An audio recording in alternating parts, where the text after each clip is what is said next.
Hey everyone, and welcome back to the Deep Dive. So today we're going to be diving into a question that I'm sure has crossed all of our minds more than a few times. That question is, will I get paid for this? It's such a universal question, isn't it? It really is, and to help us explore this a little bit, we're going to be looking at an episode of the podcast Life Unscripted. The hosts, Frederick and Transcript the Truth, talk to a variety of guests all about this question of getting paid.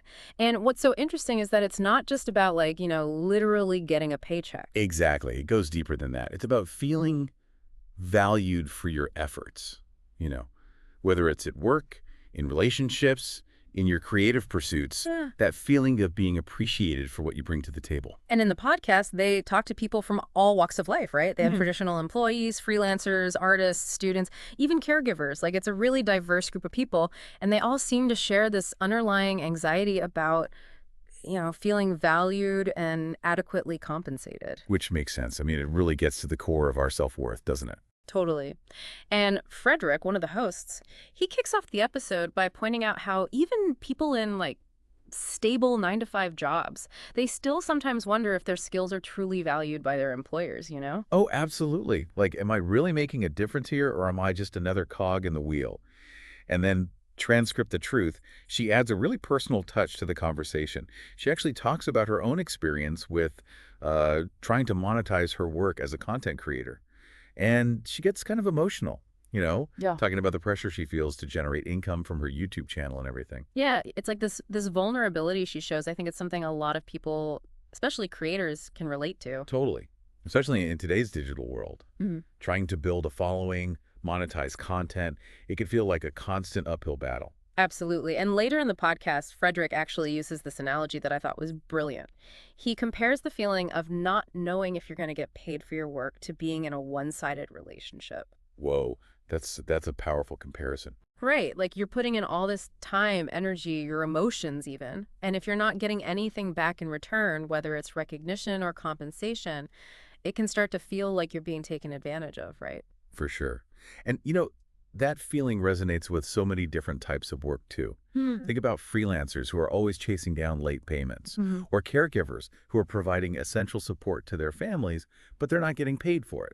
And it's interesting because Frederick, he brings up how this constant fear of not getting paid or not getting paid what you're worth, it can actually stifle creativity. It can prevent people from pursuing their passions. Like, if you're always worried about making ends meet, how can you possibly take risks and really put yourself out there? That's such a good point, and it makes me think about, the need for stronger social safety nets. I mean, if people had a basic level of financial security, it would take some of that pressure off, Hmm. right? They could be more free to pursue their passions and maybe find work that's actually fulfilling, even if it doesn't pay Yeah. a ton. That's a really interesting idea. Like, what if everyone had a basic income, regardless of whether they had a job or not? Do you think that would change how people approach work? I think it would definitely shift things. It would force us to rethink how we as a society value different types of work, Yeah. and how we make sure everyone has a decent standard of living, even if they're not in a traditional 9 to 5 job. That's a really big question, and I think it's one that we need to be talking more about, especially as the world of work keeps changing so rapidly. But I'm curious, in the podcast, did they go into any specific examples of how this plays out in different fields? Like, how does this question of getting paid, how does it impact students or artists or, people in different stages of life? They did. And that's what we'll delve into next. They get into some fascinating real-world examples. So stay tuned, and we'll be right back after a quick break. See you in a bit. Yeah, so like you were saying, they talk to students, right? Yeah, students who are investing all this time and money into their education. Especially these days, with the cost of college being what it is. It's a huge investment, and I think a lot of young people are worried. Like, will it actually pay off? Right. Like, will they be able to find a job that, uses their degree? And a job that actually pays them a living wage, let's be honest. Exactly. And it makes me think too about the whole gig economy, right? Yeah, that's a whole other can of worms. More and more people are freelancing or working multiple part-time jobs just to make ends meet. And it's so unpredictable, right? Mm-hmm. Like, you never know when your next paycheck is coming. And it's hard to plan for the future. Like, how do you save for retirement or buy a house when you're constantly hustling? And it's not just about the money either, right? It's about having Having a sense of stability, a sense of security. Absolutely. Like knowing that you can, pay your bills, put food on the table. That basic level of security allows you to breathe a little easier, you know, and to maybe even take some risks, like pursuing a passion project or starting your own It's business. like Maslow's hierarchy of needs, right? Yeah, exactly. Like you need that foundation of basic needs met before you can really thrive. And I think, Frederick and Transcript the Truth, they touch on this in the podcast too. They talk about how, like, even if you're not, explicitly getting paid for something, like maybe you're a stay-at-home parent or you're volunteering your time, you're still contributing something valuable. Right. Absolutely. Yeah. And that kind of work is often overlooked and undervalued, like Hmm. caring for children or elderly family members. That's essential work, but it's not always recognized as such. Right. And it can be really hard to feel valued when you're putting in so much effort but not getting any, tangible rewards. Which brings us back to that whole idea of self-worth. Like, how do you value yourself and your contributions, even if society doesn't always see them? It's a tough question, and I don't think there's an easy answer. But I think it starts with being mindful, you know? Like really paying attention to the ways in which you're making a difference, even in small ways. And maybe, finding ways to celebrate those contributions. Even if it's just like acknowledging them to yourself, Mm. Like, hey, I did a good job today. I made a positive impact. And I think it's also important to remember that, our worth isn't tied to our productivity. Exactly. Like Hmm. you are valuable simply because you exist, you know? You don't have to be constantly producing or achieving to be worthy of love and respect. So, to kind of sum things up here, what do you think are some key takeaways for our listeners who are, maybe struggling with this question of, will I get paid for this? I think the biggest takeaway is that it's okay to ask for what you're worth, whether that's a raise, a promotion, or simply more recognition for the work you do.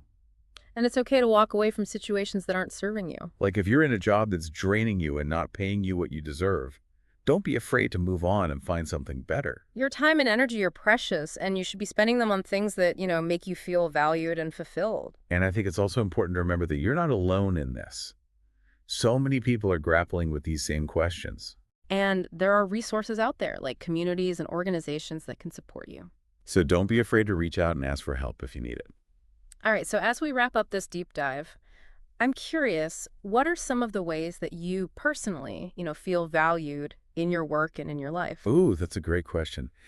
For me, it really comes down to feeling like I'm making a positive impact.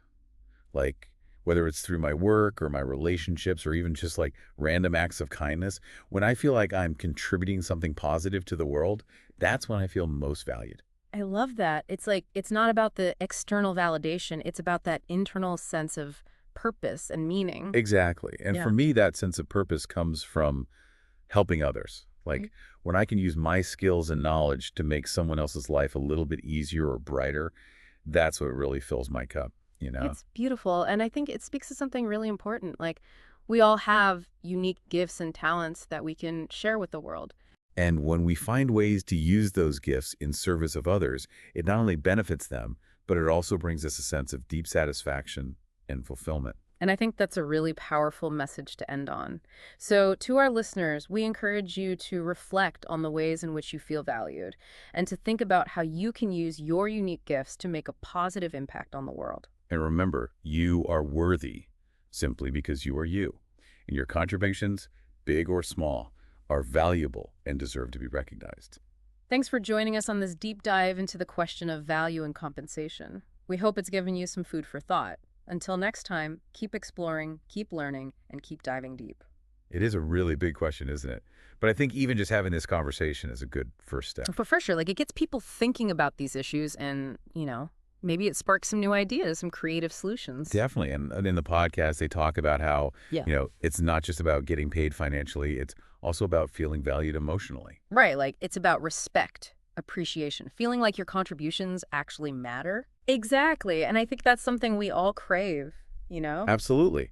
Like we all want to feel like we're making a difference, Hmm. whether it's in our work, our relationships, our communities. And, I think it's important to remember that our worth isn't tied to our productivity. Oh, 100%. Like you are valuable just because you exist. You Wow. don't have to be constantly hustling and achieving to be worthy of love and respect. So true. And I think, sometimes we get so caught up in, external measures of Like, success. how much money do I make? What's my job title? How many followers do I have? Yeah, all that stuff. But Oh, ultimately, it's about that internal validation, right? totally. Like, knowing your own worth, that's what gives you the confidence to navigate the world and to set healthy boundaries and advocate for your needs. And I think, that's something that Transcript the Truth really emphasized in the podcast. Like, recognizing your own worth is the foundation for everything else. It's so true, and it leads us to this bigger question, right? Yeah, like how do we create a society where all forms of work are valued? Exactly. Like, not just financially, but emotionally as well. That's a tough one, but I think it starts with individual actions. For sure, like, it starts with each of us choosing to value ourselves and our contributions, And choosing to value the contributions of others. and speaking up when we see injustice or inequality. And, demanding better from our employers, our leaders, our institutions. It's about creating a culture of respect and appreciation for all types of work. Whether it's paid or unpaid, visible or behind the scenes. So to our listeners, as we wrap up this deep dive, We want to leave you with a few questions to ponder. What are the ways in which you feel valued in your work and in your life? and how can you contribute to creating a culture that celebrates the diverse talents and contributions of everyone? Those are great questions to think about. And remember, you are worthy of recognition, respect, and fair compensation for all the work you do. No matter what that work looks like. Thanks for joining us on this deep dive. It's been a pleasure exploring this with you all. Until next time, keep diving deep.